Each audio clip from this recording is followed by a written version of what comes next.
Alrighty, let's talk today about risk. We're talking today about how you are creating or introducing undue risk in your corporate career. How you are introducing or creating undue risk in your corporate career. Listen, careers are already inherently risky. Life is already risky. Okay, why would we be adding or creating more risk than we need? More risk than is required? That is our conversation today. There are ways that you may be creating more risk in your career and consequently in your life that you may not even be aware of. Okay. We see it often. You are currently performing at a high level. You are at a company that loves you. You're beloved by your team, right? You're putting up really high numbers on the board. And again, you're performing really, really well in your role. And then boom, all of a sudden something shifts, the ground shifts, okay? An unexpected layoff, an unforeseen exit of a C-suite member that affects you and affects the team. Something that you didn't see coming happens and it destabilizes and disrupts your career. Right now, you might say, well, that's just what happens. That's just a part of life. That's just a part of corporate career. That's just, the gamble. But I would argue that there's certain things you could be doing in your career that would make that much more likely to happen and much more likely to be disruptive when it happens. And that's what we'll cover in today's episode. Okay. So I'm going to share with you today 5 ways that you may be introducing undue risk in your career. And like I said, not risk is part of life. And there's really nothing wrong with risk. Risk inherently isn't a bad thing. I actually believe in taking calculated risk. I believe that's part of the mindset that you need if you're going to catapult. But the key here is calculated risk versus undue risk. Okay, undue risk is absolutely unnecessary. It doesn't serve any purpose. In fact, it actually hurts. It hurts you and it delays your goals. Okay, so let's talk about these 5 mistakes that you may be making that are introducing undue risk in your corporate career. Okay, number one risk, or number one mistake rather, that introduces risk is building your career exclusively in one industry. Building your career exclusively in one industry. Okay, so every once in a while, I'll talk to somebody who has spent their entire career in healthcare, their entire career in banking, their entire career in entertainment, their entire career in one other industry, right? Something that they've been doing since they've started their career since undergrad. And it's not because they love it. It's not because their grandmother or their mother has worked in this industry and it's just a family legacy thing and this is how they identify themselves as being part of this industry. No, nothing quite that interesting. It really, a lot of times, is just inertia. It's like I graduated college, I found a job in this industry, and then I've just stayed. And a recruiter contacted me after my first job, and they offered me 10% more money to go somewhere else, and I took it and I went there. And then the next one called me for 15% more, and I took it and I went there. And I've just kind of bounced around, but within the same industry because it's been easier, right? That's who keeps calling me. I'm going to go where people are calling me, and they keep calling me for this one industry. So I just have stayed there for 25 years. Okay. Anybody in that category? That is introducing undue risk. Okay. Because anything that happens to that industry, you will feel the ripple effect of that. You will feel the aftershocks of that a lot more when you've built your career in that one industry. You have not built a career that demonstrates that you can thrive in any other industry. Okay. So this is not something that isn't fixable. You can absolutely fix this, but I want you to know and to do an audit right now and realize that you may be introducing undue risk in your career by staying in that one industry. Okay. We all see what happened during COVID. Certain industries were essentially decimated, right? Overnight. Okay. And so you want to ask yourself whether you have, whether you've picked a winning horse here, whether you're putting all your eggs in one basket with a certain industry, and whether it wouldn't be smarter for you to diversify your experiences. You know, let's talk about this from a different angle. It's not even just in terms of what happens if the industry collapses. That's not the only thing to consider. The other thing for you to consider is where do you ultimately want to end up? If your goal is to end up in the C-suite, if your goal is to end up a senior vice president or whatever your final, destination is in your corporate career, Do you realize that having that diversity of industry experience is going to serve you? This is something I personally have known coming into my corporate career. I've never worked in the same industry twice. Okay. I've never worked in the same industry twice. And that was by design. Okay. And so that allows you to have that diversity of experiences. This is why I can coach anyone. This is why we have clients in every single industry represented in our program, because there isn't an industry you can mention I haven't coached or worked in. Okay. So this is what I want you to be thinking about. Are you putting all your eggs in one basket? Are you creating undue risk by sticking to one industry? Not because it is your heart's desire and your life's dream to work here, but because this is where you found yourself and it's just the easiest thing to do. You might be paying a cost for that, okay? Let's go to mistake number 2 that is causing you undue risk in your corporate career, is staying in the same role or the same level for too long. Staying in the same role or same level for too long. So maybe you've been a director for 8 years. Okay, you've been a VP for 6 years. You've been a senior manager for 10 years. I'm telling you, if your goal is to land a skip level promotion from there, unless you're telling me this is your final destination, you're done after this, you have no desire to land promotions, in which case, what are you even listening to this for, right? Many of you who are here because you want more. You do want to land the next thing. You do want to land skip level promotions. You do want to double your income. You do want to lead at a higher level. Staying one more day. If you are the person I'm talking about who's been a director for 6 or 8 years, you've been a VP for 10 years, like staying one more day at that level is hurting you. It's not neutral. You might think, well, I'm just standing still. No, you're not just standing still. It's hurting. It's costing you. You know why I know that? Because when a recruiter or anybody else, hiring manager, sees your profile, the first thing they're thinking is, why is this person not at this level already? The highly sought after director has been snatched up for VP. The highly sought after VP, the top 1% VP, is a C-suite leader. So when you have stayed in the same role for almost a decade, for 8 years, 6 years, and all this lengthy amount of time, you might tell yourself, well, it's really not been one role because I've done a variety of things. No, it's not. No one believes that. Okay. You have to get out of there. You have to land your next role. Otherwise, you are creating undue risk. You're creating undue risk in your corporate career. This is not the time to make it personal. Don't make it personal. Don't overthink it. Okay. Don't make it about you. These are the facts. You don't have to like them. All right. And there might be all kinds of reasons. This is why I say don't make it personal, because I'm sure there's a reason. I'm sure there's a reason. Some of it is personal, right? Why you said it makes sense for me to just stay here for now. I get it. But now you can choose to do something different, right? Two things can be true. There could have been a reason for it, and it could still have cost you. It could still be costing you. All right. So don't make it personal. Every time this comes up, it usually becomes a personal thing because you think, well, I had to do this for family reasons and all that. That's all well and good. What are you going to do now is a question. What will you do now? Because you have introduced undue risk in your corporate career. Let's go to number 3. Number 3 is neglecting networking because you now have a job. Neglecting networking because you now have a job.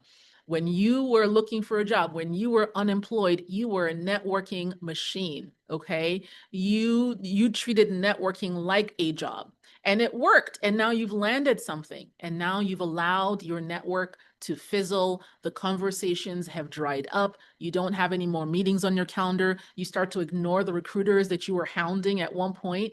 Now they don't exist anymore. Now when they reach out to you for something, you don't even respond, okay? You don't prioritize talking to other people, and that is undue risk. Relationships are currency. You might as well be flushing money down the toilet when you do that. And this is my litmus test. If you decide that you want to land a new job or anything else of significance, right? You have a goal, there's a problem you're tackling, you want to land a new job, something, and it takes you longer than 8 weeks to make that thing happen. That tells me everything I need to know about the state of your networking, the state of your relationships.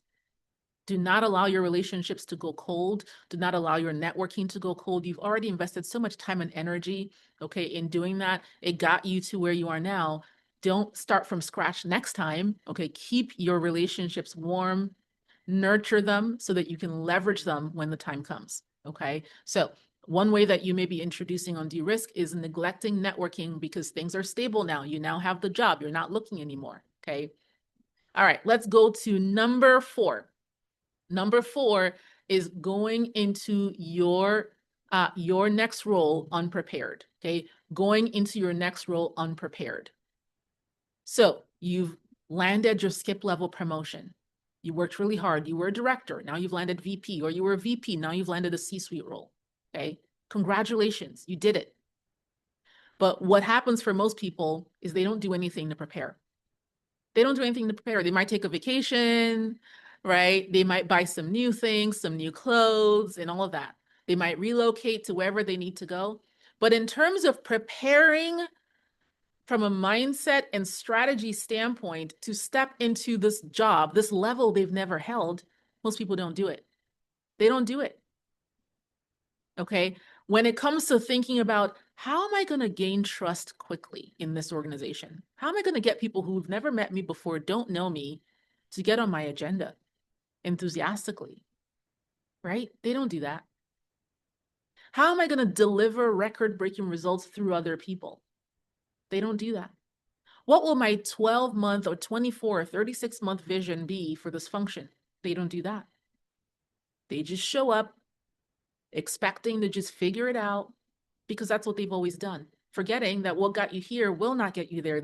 In fact, the self that you were before in your prior role is not the same self that will thrive in this new role.